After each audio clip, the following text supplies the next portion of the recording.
Glad to see you again. Well, that second package from eBay got here.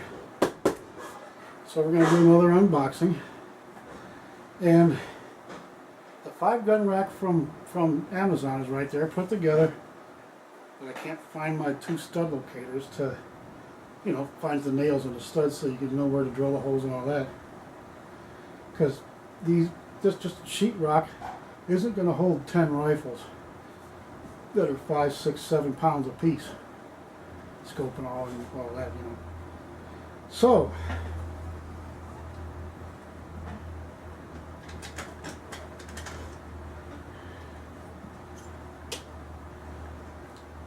don't have a Stanley, so the exact all will do.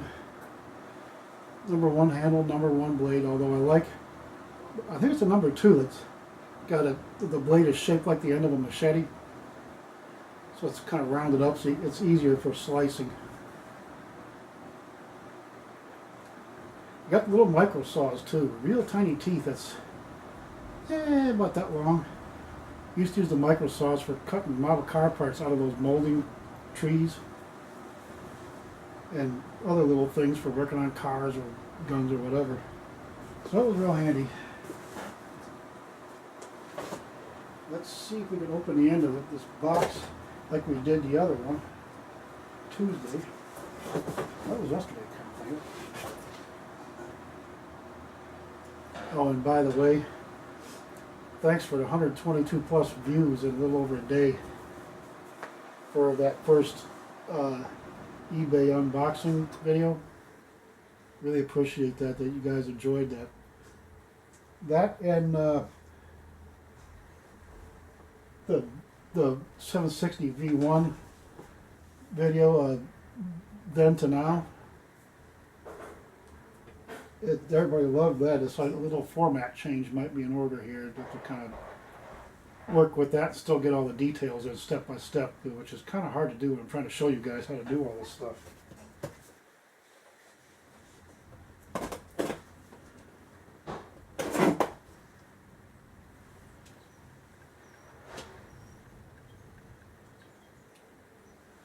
Oh, always put this back over the blade. You cut yourself really bad and real easy. You see a sharp knife cuts the quickest and hurts the least? Give it 2 or 3 days. That thing's gonna throb. Oh goody. Anybody hungry? Got a bunch of peanuts.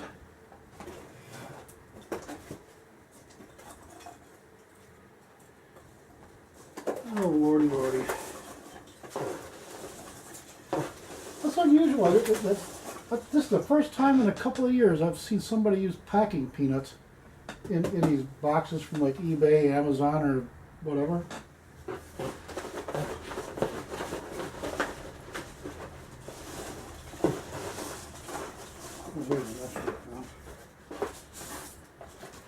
Okay, that's what's in the end of the barrel too. Gee, that was intelligent.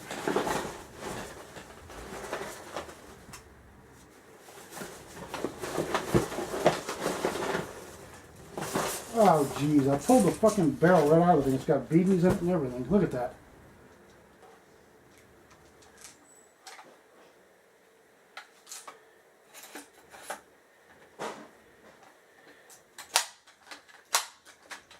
That's not pumping at all.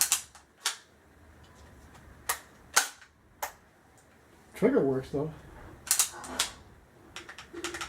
This bolt's not as loose as the other one's so loose it comes all the way back to here.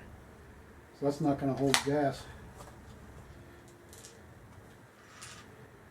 This has got a lot of small rust on it. And why somebody took the butt plate off, I'll never know.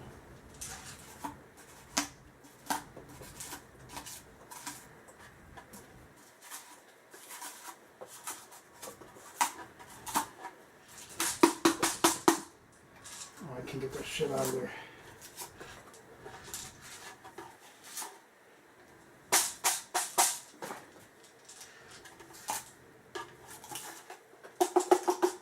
Dang, peanuts are really crammed in there. That's so weird. That got a little thing on the end there where the thing that holds it in is actually broken off the end of the barrel. This one was built up. There's the serial number over here in the other spot, like I told you guys last time. Serial number says it's October 90.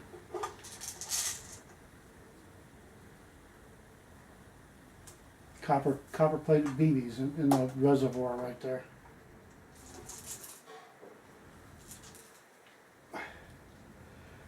I'll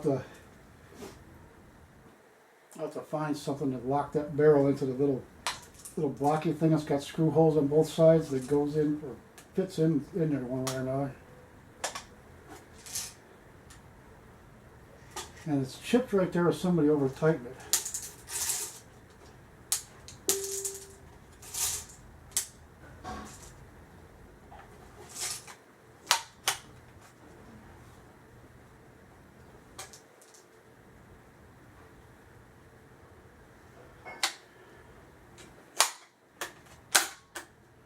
Trigger's nice and strong and don't have to squeeze very hard. But you can see the rust it's real fine speckly rust. It's kind of shiny right there. So anyway,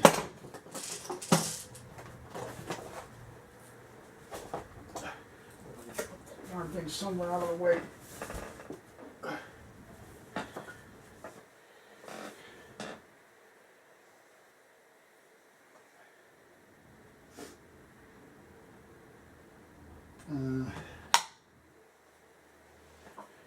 Okay, hold on, I got a rim oil and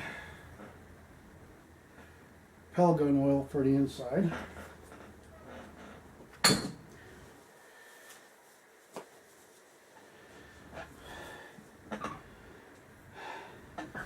I need something like a skewer or I need something, I don't know, I need something to get down in there with.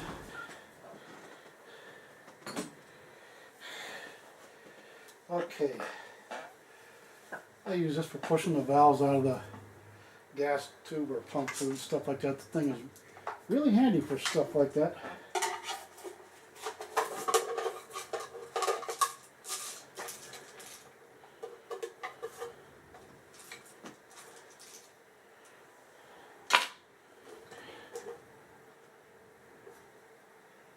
Okay, remember I told you last time? That means the pump cup on here that presses into the piston right there is shot. And the connecting rod on this one is beautiful blue, no rust or nothing.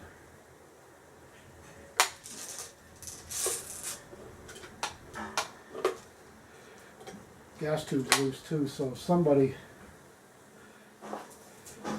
broken internally, I'll have to get in there and mess with it.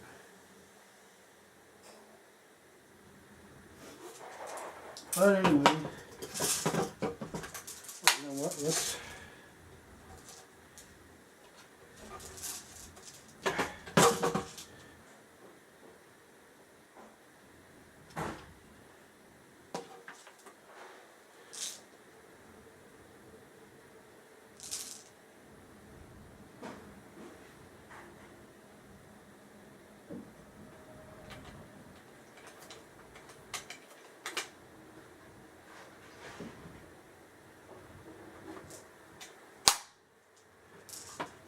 okay, 3 drops of pellet gun oil, and it just, I can feel a little more resistance.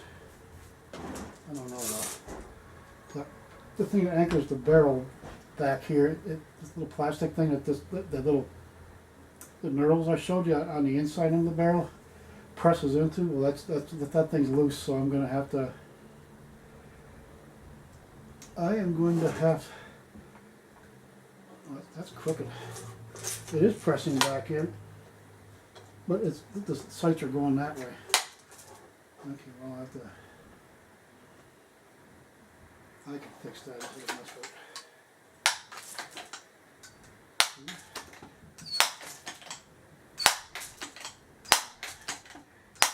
six pumps, it's hard already. 9,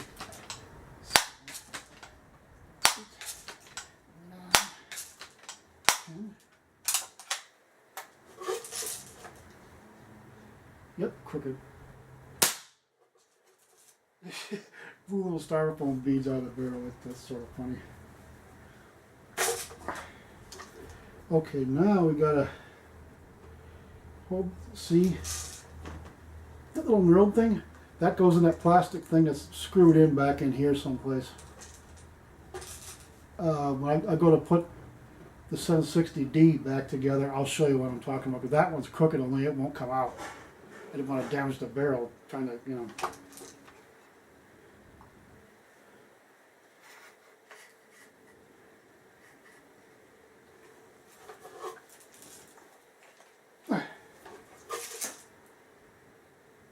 Nailed it.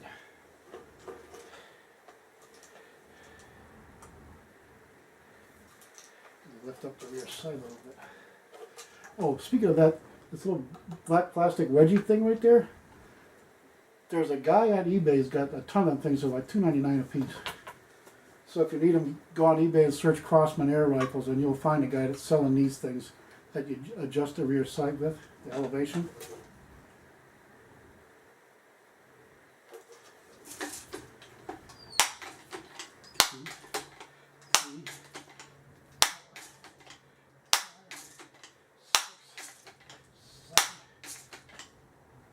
Oh boy, is that tight.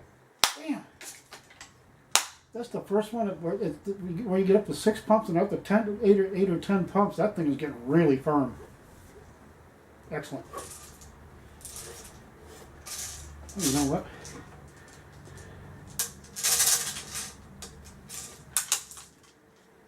Put a BB in there just for the fuck of it. Let's see if it works.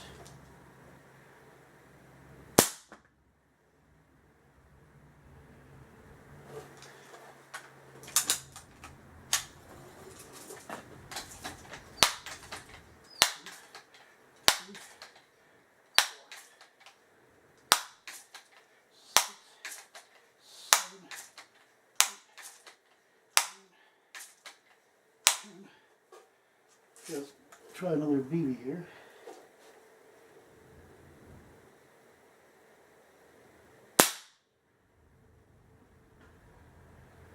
Well, I ain't shooting where I'm pointing with them BBs, that's for damn sure.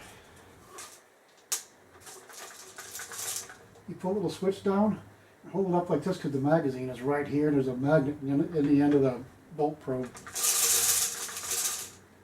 And then push that back up. Magazine should be empty. Otherwise, this thing is working great. I'm really surprised.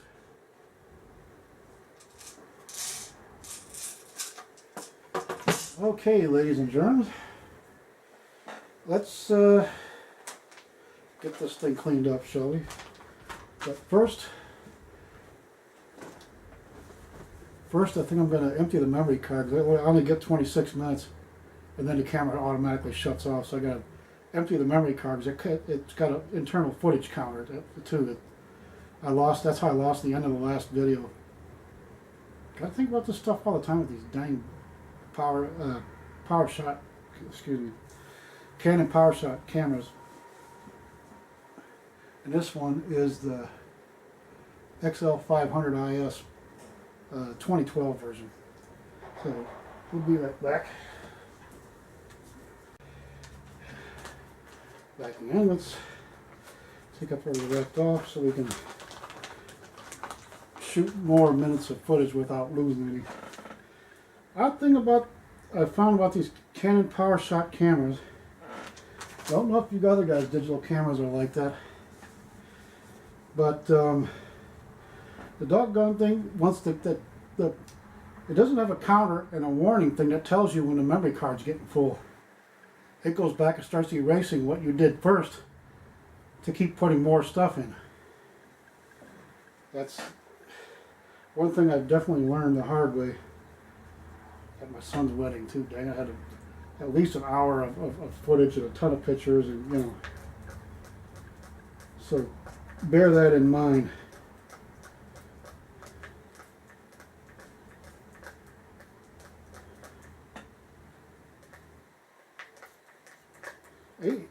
how this thing shoots a solid stream. This is the bottle here I was telling you about, the same kind of bottle.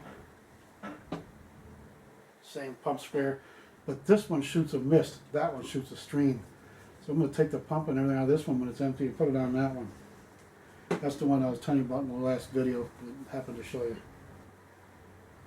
Okay, let's. I always forget.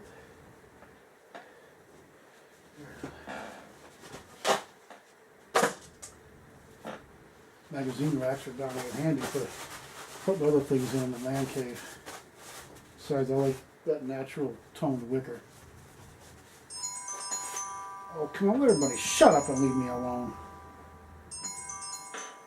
Plano, Texas. Already got a Plano 6-tray hip drift, thank you. Okay, anyhow, let's. Oh, this is again. This is a 760B Pump Master. Built October '90. It's got the same Victorian looking blade sight. This barrel is about 1.5 inches or so shorter than the 70s, like variant 1 through variant 4. It's still got the long smoothbore barrel and the metal receiver, die cast metal, but metal. I don't feel a lot of rust, like gritty, rusty stuff on this one, like you do the other one.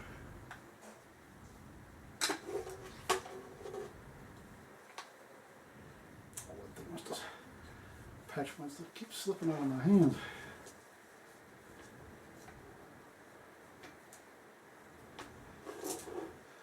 Oh, you know what else I need to find too? I got some of that RC shock lube. It's a 30 weight silicone rub that RC cars use in their shocks. And I need one of them bottles that's got the little needle in the end of it, so that I can use that to oil the pivot points with this up in here with the silicone lube. Very sparingly though, you don't want that shit dripping down in the action. Some guys think you should be using silicone lube instead of Airgun oil, and they're like, well, that's petroleum distilled. My daddy, my great granddaddy told me not to use that. Well, he wasn't as educated as we are. It's like some kind of fine lubricating oil with transmission fluid mixed with it to make the seal swell a little bit instead of shrinking and cracking and drying. That's what that's in there for, and it's good for it, not bad for it. So anybody that says that to you doesn't know what the hell he's talking about. I was a mechanic for a long time, and even when I was an auto tech in high school in 1975, I took the test that was before the one that they do now. I was tested 5th in the state of Ohio out of 175,000 auto tech students. Those diesel technical institutes and all them guys were just calling me every day, begging me to join their crew, you know. My father wouldn't buy the tools, and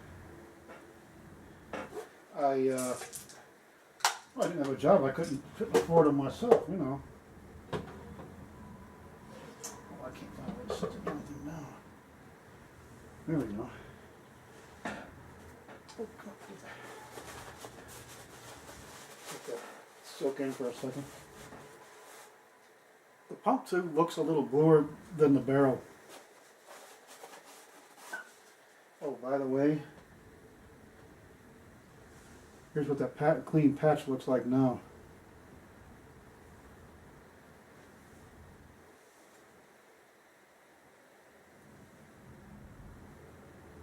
So it's kind of brownish and a little bit of black. So it definitely got a little dirty. First thing I like to do is wipe them down and put some Airgun oil in, because these things dry out. They don't take care of these things while they you know, they buy them at estate sales, rummage sales, or whatever have you for practically nothing, and sell them to you for sometimes more than they're worth, or what, you know, they'll start the bidding at $12.50 or something like that, and it goes up to 25, 35, 45, 75. Some of these idiots will pay whatever they have to get their hands on it. I go up to a certain point, and that I know its average worth actually is, and I stop. If they don't like it, well, tough shit. You get someone, you find yourself another sucker. But this one needs a butt section, and I could find a butt plate that'll fit that thing. And find a butt plate that's no longer sonically welded to the end of the buttstock is almost impossible.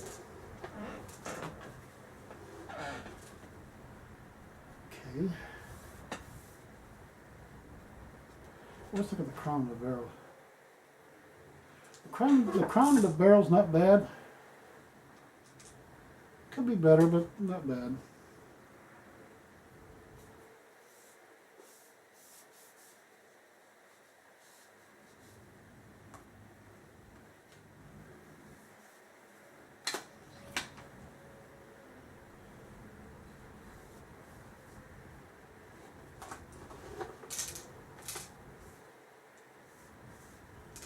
Kind of weird seeing sights that are welded on.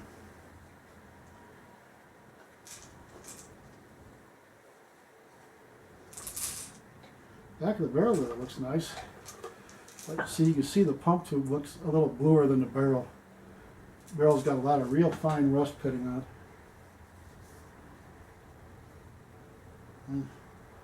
What are you gonna do?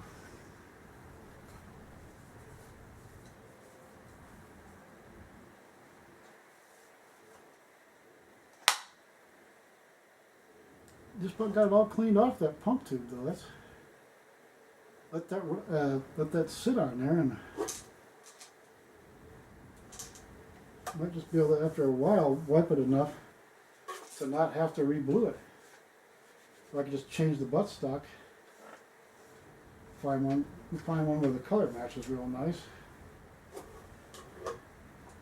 and bolt that on. It'll be in. Well, actually, I do have to kind of take it apart to make sure I get this barrel rebedded properly. Just gotta use some hot glue, super glue, or something to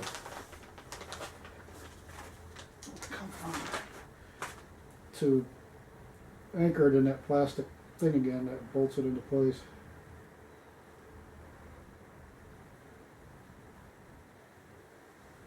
So it proves to me somebody's had this thing apart before. It was a little too, shall we say, ham-handed.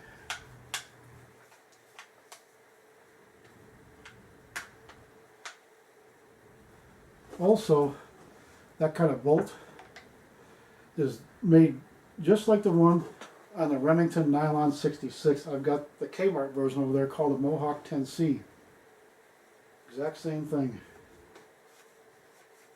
So I wouldn't be surprised if Craftsman copied that bolt style from Remington so they could use plastic.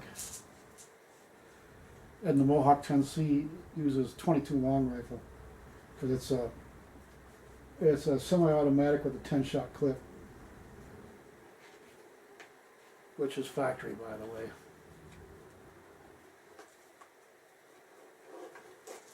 You're hunting rabbits and squirrels and pigeons and wood pigeons. A lot of breast meats are actually good, or doves or something. You're gonna be glad you had them 10 shots.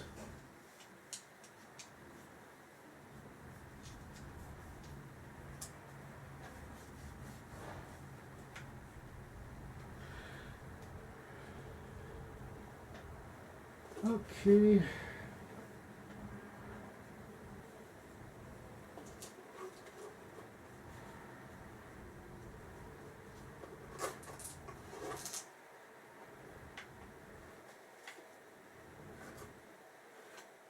What have the scopes put on this one?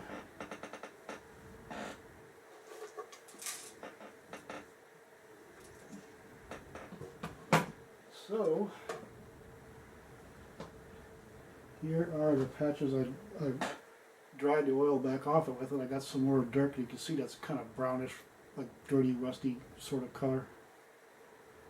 That's what rust looks like when you wipe it off with this Rem oil.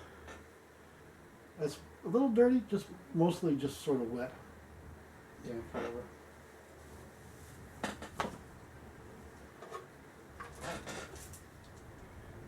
I wish I did have a scope to put on this one. Just reseat that barrel and put a buck plate on it and be ready to rock and roll.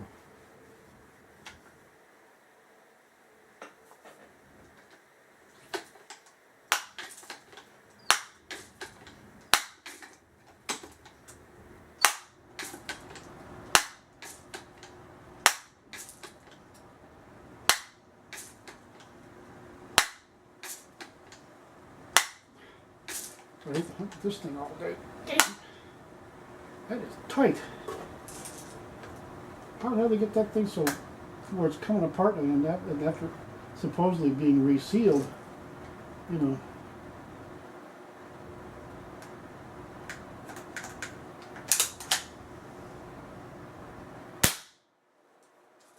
This is the loudest of all four of those Power Masters. Anyway, look at the pump tube versus the barrel. The barrel looks darker because it's rustier. Except for back there, it looks really good.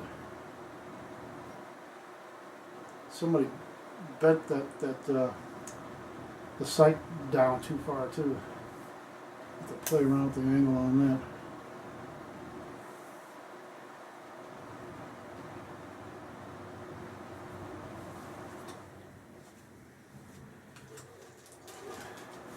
But there it is.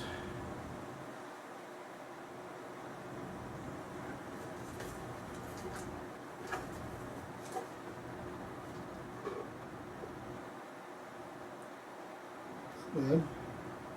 I'm surprised it pumps as well as it does, but the barrel doesn't make it worth a damn on that thing back there. I gotta maybe even just hot glue that and put some hot glue around it and shove it in there. And otherwise, it's working pretty good.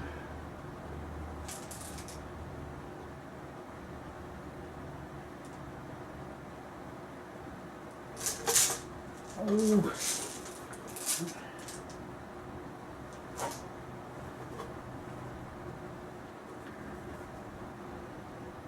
I like more rust off of this side of the pump tube than that side. This side's almost perfect.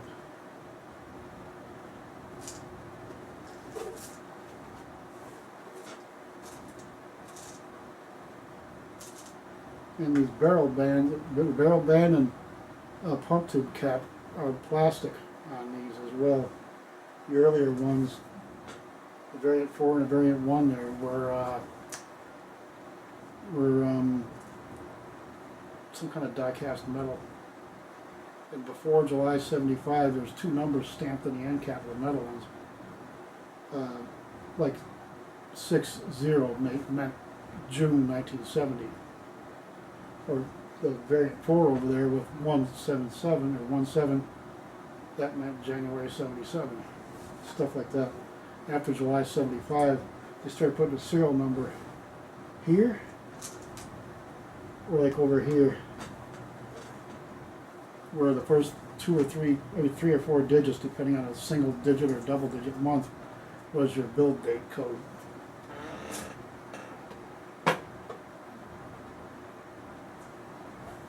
Yeah, we just gotta find a butt plate to fit that thing. The Remington one didn't fit the 160. They don't fit the 760. Dang, Remingtons were a little wider and a little shorter, just a little bit. Kind of wish they wouldn't do stuff like that.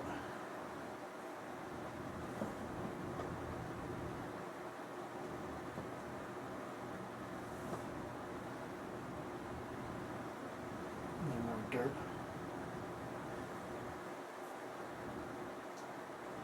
But it's alive, but it pumps up. It pumps harder than any of the other ones. It's maybe a little harder than the variant 1 back there that I rebuilt. I bought with my newspaper money back in '70. I was 14, and That's just a real surprise, because I only paid 20 bucks for that rifle. $9.99 shipping, since it was coming from southwestern New York. I don't remember the name of the town off it. Wellsville, I think it was. Not too far from the southwest corner of New York State. You know, where you go through the corner of Pennsylvania, go through corner of Pennsylvania, close to the Drake Highway and Harmony Township and all that, where I lived when I was a kid. And learned to shoot with spoils of war. That's the story I tell. To get to here. So yeah, two-day express. I always call it Pony Express. Isn't too bad. And I have to re-blue it. I'll re-blue the barrel and the pump tube anyway. Well, otherwise, yeah, the seals and stuff are fine. Might get the rebuild kit anyway, because that little nylon sort of piston, white nylon piston thing that goes in the gas valve.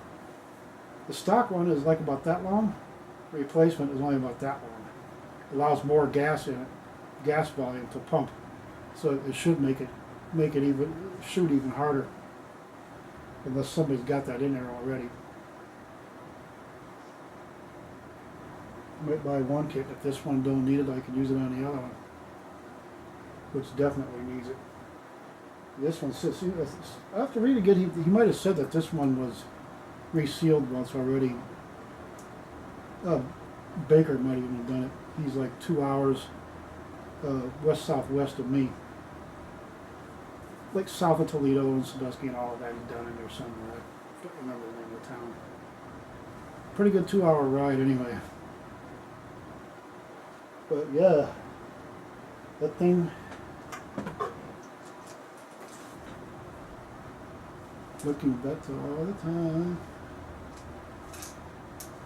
But yeah, you look at the gas tube down there, the bigger one, then you look at the barrel. The barrel looks darker because of all the rust and everything, and you look at that gas tube and it's like a lighter blue kind of. That's just, I rubbed a lot of rust off of that. That just started to clean up real nice. We'll see how far we can take the cleanup and see how that comes out.